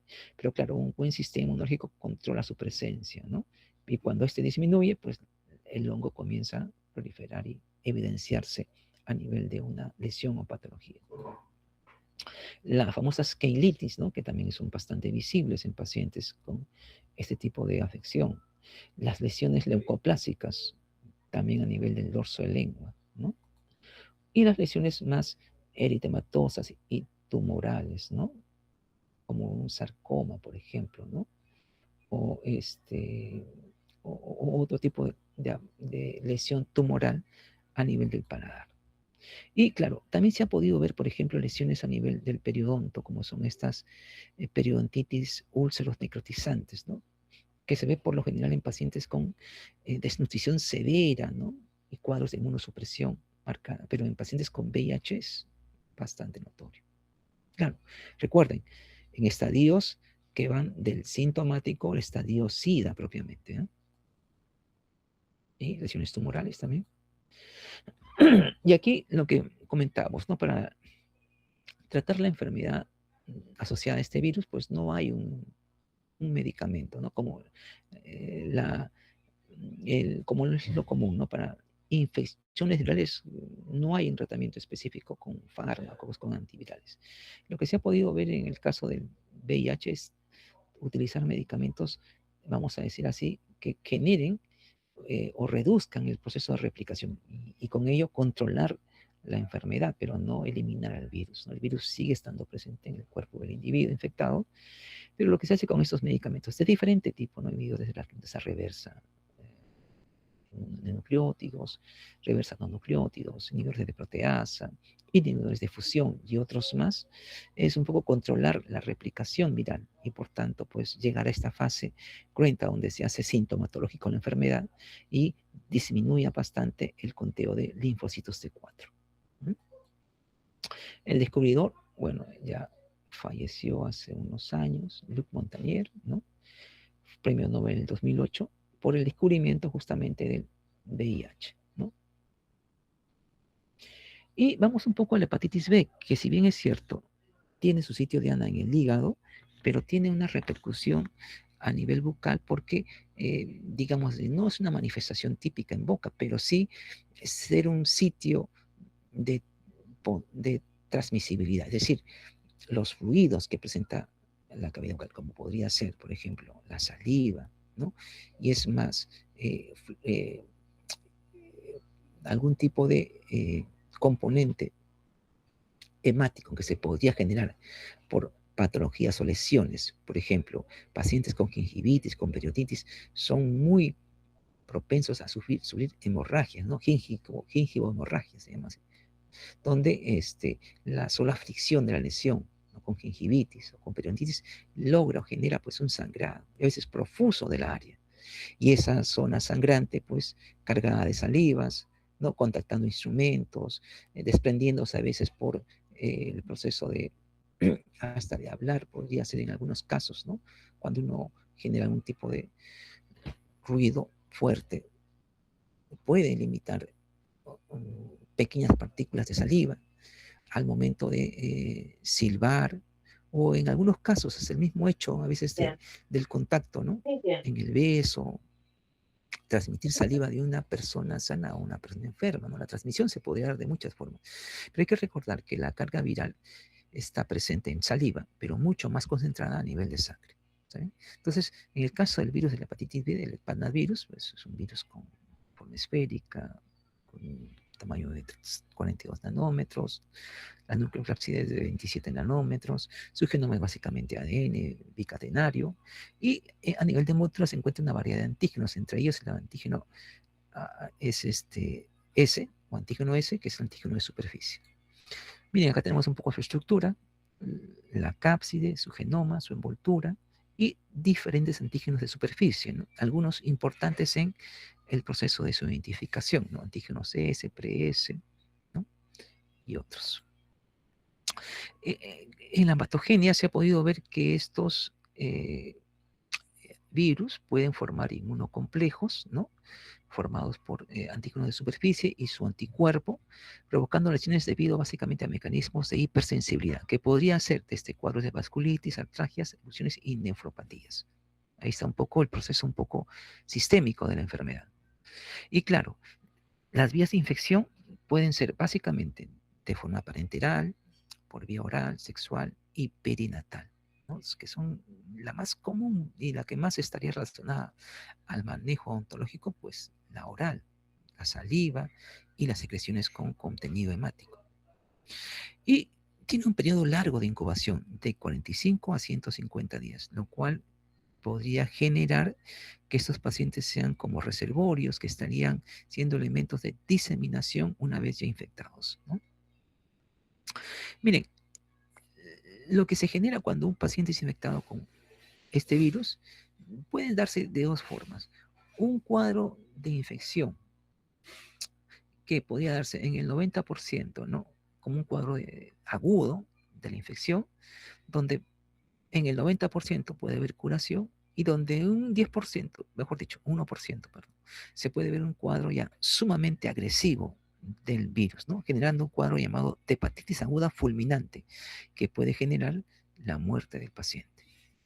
El otro 10% puede generar por un proceso crónico, ¿no? Donde se puede ver en ese 10%, un 40%, desarrollando un cuadro de cirrosis hepática y un 60% portador crónico asintomático. De ello también se ha podido ver que estos cuadros de cronicidad pueden llevar a generar, ¿no? Un cuadro de carcinoma hepatocelular, un cuadro oncológico, ¿no? Que podría derivar principalmente de un cuadro cirrótico, ¿no? Ahí más o menos va la cadena, ¿no? Ahora, ¿cuáles son las fuentes más comunes donde el virus está contenido o está presente? Bueno, la sangre en mayor proporción, saliva, semen y secreciones vaginales.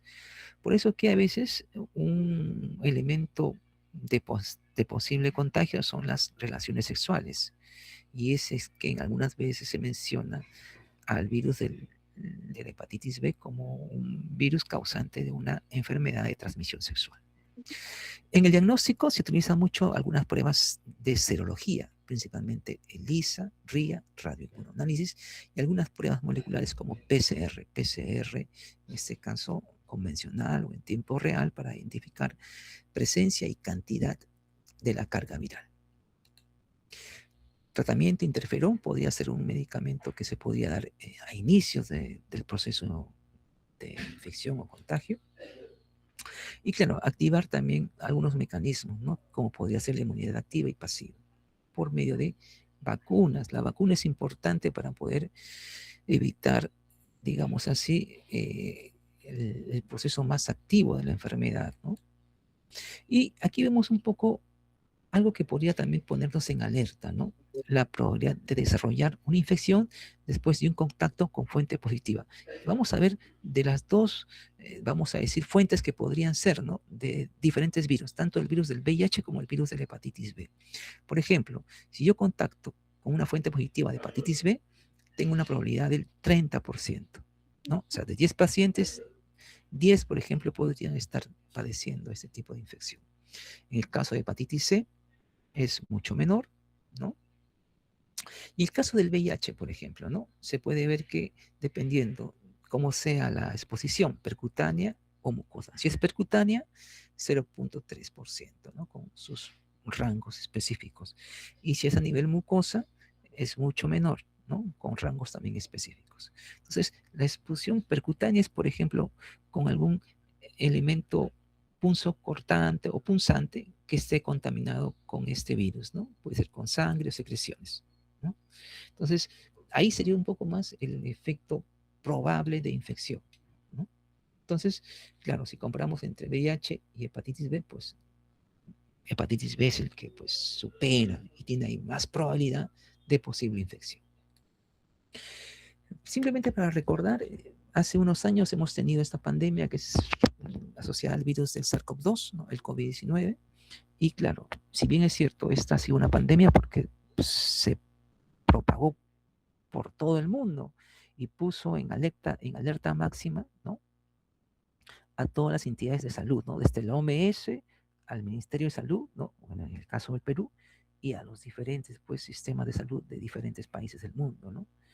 Si bien es cierto, probablemente China sea el país de origen y de ahí se va, pues, a Asia, África, Europa, América, ¿no? América fue como que uno de los últimos países que llegó, ¿no?, de los, y que pues la manifestación más común, ¿no?, que usted, digamos, era una infección a nivel respiratorio, ¿no? El paciente tenía fiebre, tosía, ¿no?, tenía dolor, fatiga, un malestar general, ciertamente, pero muchas veces era leve, en algunos casos hasta asintomático, pero las formas más graves de la enfermedad se debía a un factor que sumaba. Ciertamente, tú tenías la enfermedad, o sea, presentabas el cuadro infeccioso, pero sumaba a veces con un cuadro sistémico, ¿no? Diabetes, hipertensión, que llevaba a generar pues cuadros pulmonares severos, ¿no? Que ya en procesos graves de la enfermedad generaba eso, ¿no? Un paro cardíaco respiratorio, paro respiratorio, que generaba pues la muerte del paciente, ¿no? Entonces, eso, por ejemplo, por suerte, ha mejorado la vacunación, ha mejorado la condición y el virus sí ciertamente ha reducido su forma de contagio, ha reducido el número de casos, sigue viendo todavía SARS-CoV-2, ¿no? El virus sigue presente, pero con la vacunación como que se ha limitado su presentación en enfermedad, en patología y más que todo pues en casos, ¿no?, letales o presente o presencia de pacientes que han muerto. Una de las manifestaciones que sí tenía mucha repercusión a la cavidad bucal era esto, ¿no?, que el virus bloqueaba las papilas gustativas de la lengua y el paciente perdía el sentido del gusto, lo que conocemos como una ageusia, ¿no? O en este caso, eso era en caso total, o si no, parcialmente, ¿no? Saboreaba algo, permitía reconocer algo dulce, sabor, algo, y eso era algo parcial, lo que se conoció como una hipogeusia, ¿no?, o disgeusia también, ¿no? Y después vino el problema del olfato, ¿no? También esos receptores eran bloqueados a nivel de, digamos, el epitelio de la mucosa nasal y el paciente sentía qué cosa, una anosmia, que era básicamente la pérdida del olfato. Entonces, esto, lo digo porque esto es lo que a veces el odontólogo podía ir reconociendo, ¿no?, con preguntas y el manejo del paciente. Y claro, acá estos pacientes, el uso, por ejemplo, de ciertos colutorios en un inicio para hacer la atención en ese momento reducía bastante el posible contagio con el virus, ¿no? El CPC, ¿no?, el cloruro de acetilpiridino, uno de los fármacos más utilizados para reducir la presencia, ¿no?, y el contagio del virus ante procedimientos, ¿no?, odontológicos, era la recomendación. Y bueno, aquí vamos a presentar algunos casos, básicamente asociados a lo que nosotros investigamos, en un librito que tenemos llamado Temas en Microbiología Oral. Ya hace algunos años hicimos, bueno, siempre estamos haciendo estudios con plantas, ¿no?, evaluando algunas propiedades antimicrobianas, antibacterianas, antimicóticas. Y en una de las visitas que hicimos por el oriente, ¿no?, por Iquitos, encontramos una planta conocida como Jatropha curcas, llamada también el piñón blanco. Este es un arbusto, ¿no? No crece mucho, a lo más será pues 1 metro, 1,20 m, ¿no? Y esta planta, al fragmentar las ramitas, genera como un látex blanquecino, ¿no?, un poco adherente, que posicionada sobre una determinada superficie, te generaba un efecto cicatrizante y recuperador de la lesión. Bueno, esto fue un poco lo que trascendía, ¿no?, en el ámbito, vamos a decir así, rural. Las personas que vivían en el campo, cuando tenían estas lesiones en boca, ¿no?, como estas lesiones vesiculosas, y más a nivel extraoral, ¿no?, a nivel de labios, ¿sí?, se aplicaban este tipo de digamos así, de látex, ¿no? Y para más o menos mostrar la figura, este es el árbol, ese es el arbusto, ¿no? Es muy grande, pero estas tienen sus hojitas y acá las ramitas, uno cuando las fragmenta, bota como una sustancia, vamos a decir, como media, eh, como un gelcito, ¿no? Coloidal, y ese gel blanquecino se aplica sobre, o claros, perdón, se aplica sobre la superficie y ayuda un poco a la cicatrización. Miren, este es el efecto, ¿no? Los pobladores tenían lesiones así, vesiculares. Recuerden que en Iquitos, la zona de ambiente, hace mucho calor la exposición constante a veces genera pues de que el virus se active y comience a generar pues, lesiones vesiculosas, ¿no? Primero, ¿no? A nivel de la región del labio, ¿no? Que es la zona más característica. Y esto pues es doloroso, incómodo, ¿no? Y el poblador lo que hace es básicamente genera una, digamos así, una apertura con un material punzante, ¿no? Se ve que ahí sale un poco el contenido líquido hemático. Y lo que se agrega es esto, ¿no? Es la rama se parte, se fragmenta y sale como un contenido así, más o menos blanquecino, ¿no? De este látex y se aplica sobre la superficie de la herida. Y esto permite en periodos pues, de 48, 32 horas una recuperación, ¿no? Tiene un efecto, vamos a decir, parecido a lo que podría usarse, por ejemplo, o con lo que es el aciclovir, ¿no? Y eso mejora la condición del tejido.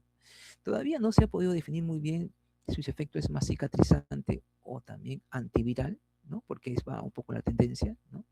Y ver pues el beneficio que tiene en la lesión que se presenta por este tipo digamos, de virus, ¿no?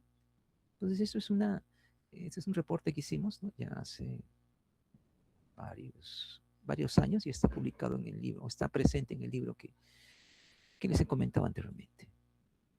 Y para ir ya como que finalizando, les comentaré sobre esta revisión, ¿no? Un artículo de revisión del 2023, donde resalta un poco, ¿no? El rol de los virus en las lesiones de la mucosa bucal. Como ustedes han podido ver, pues hay diferentes tipos de virus, principalmente el tipo del herpes, ¿no? Con sus diferentes subtipos que están asociados pues a una variedad de lesiones que se pueden visualizar o se pueden encontrar a nivel de la cavidad bucal, ¿no? Y pueden estar asociadas a lesiones, ya sea a nivel de la gingiva, ¿no? Ya sea con cuadros de gingivitis o periodontitis en algunos casos, que son los que podrían estar ahí presentes, o en todo caso en lesiones a nivel de glándulas, ¿no? O del epitelio, donde vemos lesiones papulares bastante típicas, ¿no? Vamos a ver, las papilas clásicas, los condilomas, las verrugas, que podían ser pues lesiones exofíticas visibles a nivel de la mucosa bucal. Entonces, ese artículo narra un poco eso, ¿no? La presencia, ¿no? Y el manejo que debe tener el odontólogo, reconociendo, identificando y también evitando el posible contagio. Si yo encuentro un paciente con este tipo de lesión, ¿no? Vamos a decir así, si bien es cierto, puedo yo identificar ya una lesión en recuperación costrosa, ¿no? Pero otra activa, y hay que indicar si estas las tienen en otros lados. Uno no se va a poder hacer así en esas condiciones, pues un tratamiento, por ejemplo, de operatoria, ¿no? Donde a veces el fluido, que es la saliva, que puede contener el virus, ciertamente, que contiene el virus, pues puede esparcirse tremendamente, ¿no? Y ser un elemento de contagio, ya sea para el operador o para los que trabajan conjuntamente con el operador, ¿no?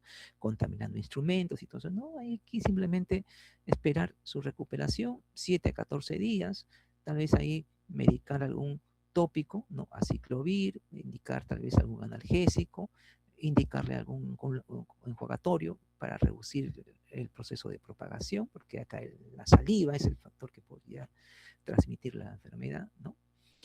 Y entonces, y claro, el contacto con las lesiones vesiculares, ¿no? Ahí está un poco el factor agravante. Entonces, esto es importante, ¿no? Tener en consideración las lesiones que podrían asociarse a virus y presentarse en boca.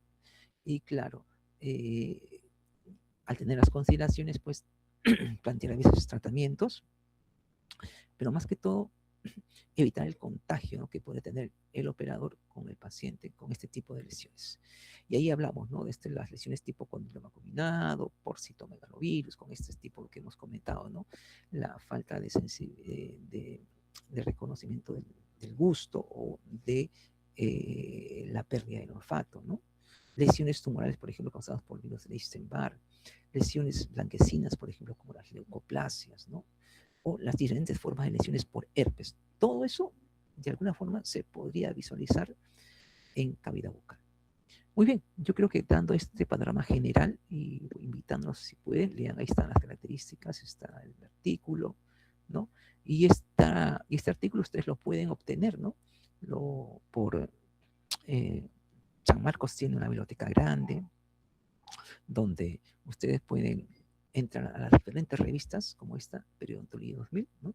Y ahí buscando ya sea el año, el número, ¿no?, hacer, digamos, la obtención de la revista, que si no tuvieran esta posibilidad de entrar al banco de base de datos que tiene de la biblioteca, pues le estaría costando un artículo de eso, pues a veces 20, 30 dólares, ¿no? Pero aquí lo obtienen de forma gratuita.